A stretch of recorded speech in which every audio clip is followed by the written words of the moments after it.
Damn it. ఏంటిటా కుండబద్దలు కొడతా అట్ట. నమస్కారం, కొండబద్దలు ప్రేక్షకులకి స్వాగతం. నేను గౌతమ్ కాటా. ఈ వీడియోలో నేను మీతో చెప్పాలనుకునే అంశం, జత్వానీ కేసులో కుట్ర మొత్తం పిఎస్ఆర్ ఆంజనేయులదే. నిన్న కోర్టులో సిఐడి తరపున ప్రాసిక్యూషన్ ఇచ్చిన వివరాల ప్రకారంగా చూస్తే అసలు ముంబైలో ఉన్న పారిశ్రామికవేత్త జిందాల్ని కాపాడటం కోసమే పిఎస్ఆర్ ఆంజనేయులు ఇది మొత్తం చేసినట్టుగాను వాళ్ళ తరపున ప్రాసిక్యూషన్లో వినిపించటం జరిగింది.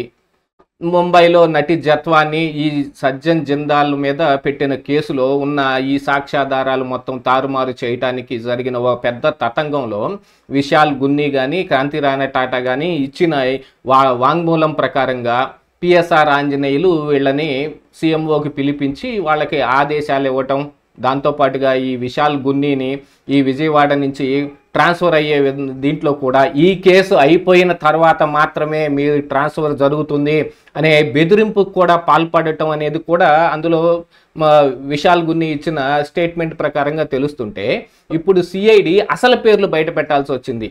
ఈ కేసులో ఎప్పటి వరకైనా సరే ఆంధ్రప్రదేశ్ రాష్ట్రంలో కుక్కల విద్యాసాగర్ పేరు కానీ, లేకపోతే విశాల్ గున్ని క్రాంతి రాణా టాటా పేరు కానీ, పిఎస్ఆర్ ఆంజనేయులు పేరు కానీ ఇక్కడిక్కడే తిరుగుతూ ఉంది. కానీ అసలు కల్ప్రిట్ పేరుని నిన్న సిఐడి కోర్టులో చెప్పాల్సిన పని వచ్చింది.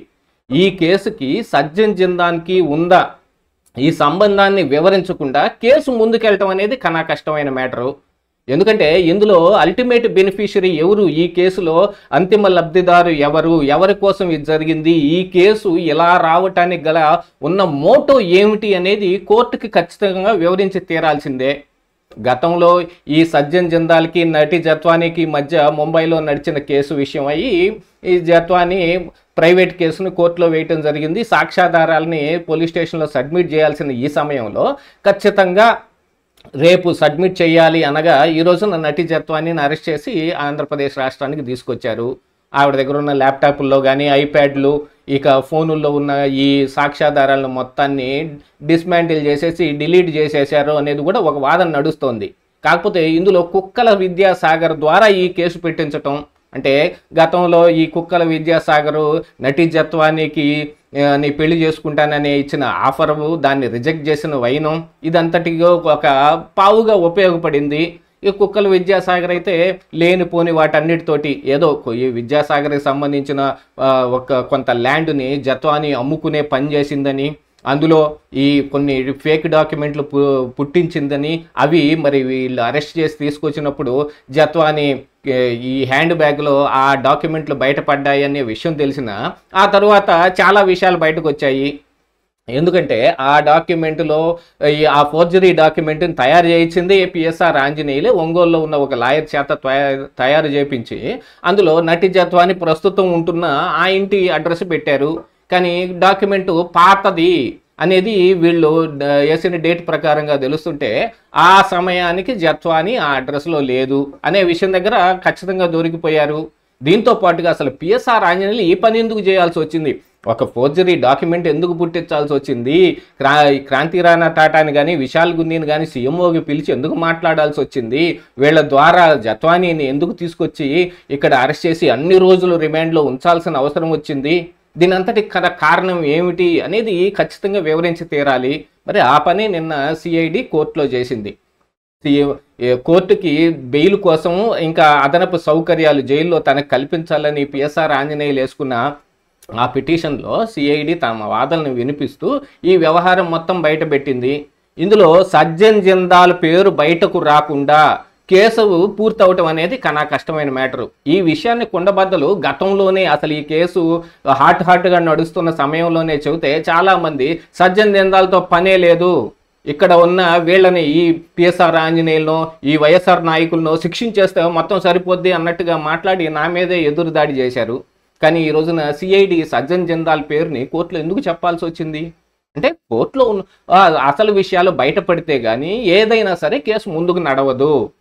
ఈ కేసుకు గల మోటో ఏమిటి, పిఎస్ఆర్ ఆంజనేయులు జత్వానీ మీద ఎందుకు కక్ష పెంచుకుంటాడు, ఆవిళ్ళకి వీళ్ళకి ఏమన్నా పొలం గట్టు తగాదాలు ఏమన్నా ఉన్నాయా, లేకపోతే ఇతను ఏమన్నా జత్వానీ మీద మోజుపడి ఏదన్నా చేసే ప్రయత్నం చేస్తే ఆవిడ నిరాకరించటం జరిగిందా? అలాంటిదేమీ లేదు.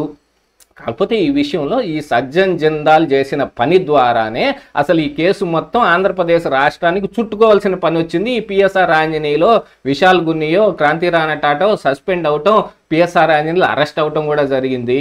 కాకపోతే పిఎస్ఆర్ ఆంజనేయులు అరెస్ట్ వెనక ఇంకొన్ని వేరే కారణాలు కూడా ఉన్నాయి. ఆయన పోలీస్ డిపార్ట్మెంట్లో తనకున్న సంబంధ బాంధవ్యాలన్నింటినీ ఉపయోగించుకుని విషయాలు మొత్తం సేకరించి వైఎస్ఆర్ కాంగ్రెస్ పార్టీ నాయకులకు అందిస్తూ ఉన్నాడు.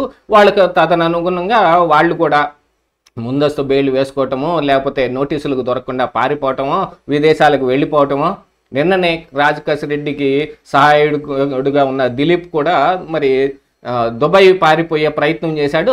దాన్ని కూడా సిట్ సమర్థవంతంగా ఛేదించి లిక్కర్ స్కామ్లో అతను కూడా బతుకొచ్చి అరెస్ట్ చేశారు. ఇప్పుడు A30గా అతన్ని కూడా చేర్చారు.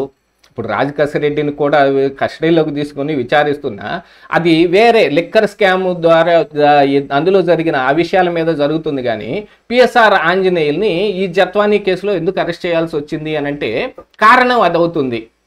ఏది ఏమైనా ఇప్పుడు ఆ విషయమై మీరు విషయాలు చేరవేస్తున్నారు అనే దాని మీద అరెస్ట్ చేయడం కుదరదు. కాబట్టి ఈయన మీద ఆల్రెడీ ఉన్న కేసు అయిన జత్వానీ కేసులో ఈ అరెస్ట్ చేయాల్సిన పని వచ్చింది. ఇప్పుడు ఫోర్స్ఫుల్గానైనా సరే సజ్జన్ జిందాల్ అనే ఒక పేరుని బయట పెట్టాల్సిన పని మరి సిఐడి కూడా పట్టింది కదా. అందుకే ఎన్ని రాష్ట్రాలు ఉన్నా కూడా అన్నిటినీ వదిలేసి మరి ఆంధ్రప్రదేశ్ రాష్ట్రంలోనే ఈ పని ఎందుకు జరిగింది? ఎక్కడ మహారాష్ట్ర, ఎక్కడ ఆంధ్రప్రదేశ్ రాష్ట్రం? అసలు అక్కడికి ఇక్కడికి ఉన్న సంబంధం ఏముంది? ఇక్కడ ఉన్న ఏదో ఒక ల్యాండ్ని ఆవిడ ఫోర్జరీ డాక్యుమెంట్లు తయారు చేసి ఆవిడ అమ్మే ప్రయత్నం ఎందుకు చేస్తుంది? అమ్మటానికి కొంతమంది దగ్గర అడ్వాన్స్ కూడా తీసుకుంది అని చెబుతూ ఉన్నప్పటికీ కూడా వాళ్ళు కూడా వాంగ్మూలం ఇచ్చారు, మాకు ఎటువంటి సంబంధం లేదని. ఇందులో ఇంత క్లియర్గా పిఎస్ఆర్ ఆంజనేయుల పాత్ర కనిపిస్తోంది అని అంటే అది పిఎస్ఆర్ ఆంజనేయుల పాత్రేనా, లేకపోతే దాని వెనక ఎవరన్నా ఉన్నారా? ఆ విషయాన్ని కూడా ఇప్పుడు సిఐడి బయట పెట్టాలి. ఆ విషయాన్ని కూడా తేల్చాల్సిన అవసరం ఉంది. పిఎస్ఆర్ ఆంజనేయులు కస్టడీలోకి తీసుకొని అసలు విషయాలని మొత్తాన్ని ఛేదించాల్సిన అవసరం సిఐడి మీద ఉంది. ఎప్పటికైనా సజ్జన్ జిందాల్ పేరు బయట పెట్టాల్సిన అగత్యం కానీ అవసరం కానీ ఎందుకు వచ్చింది అంటే పిఎస్ఆర్ ఆంజనేయులు గట్టిగా లాక్ చేయాలి అని అంటే అసలు విషయాలు మొత్తం కోర్టులో చెప్పి తీరాల్సిందే. జిందాల్కి జత్వానీకి మధ్య ఉన్న సంబంధం కానీ దానికి గురించి జరిగిన కేసు కానీ ఈ విషయాలన్నీ బయటకు రాకుండా పిఎస్ఆర్ ఆంజనేయులు ఒక్కడి మీద దీన్ని తేల్చేయటం కుదరదు. కాబట్టే ఆ విషయాన్ని కూడా మరి కోర్టులో సిఐడి ఉదహరించాల్సిన పని వచ్చింది. కాకపోతే కుట్ర అంతటికి చేసింది ఆ మాస్టర్ మైండ్ ఏదైనప్పటికీ ఈ విషయం మొత్తం తన స్వహస్తాలతో చేసింది పిఎస్ఆర్ ఆంజనేయులే అనేది సిఐడి గట్టిగా ఎస్టాబ్లిష్ చేయటం మరి పిఎస్ఆర్ ఆంజనేయులకు ఒక రకంగా దెబ్బనే చెప్పుకోవాలి. ఇదే ఈరోజు కుండబద్దలు.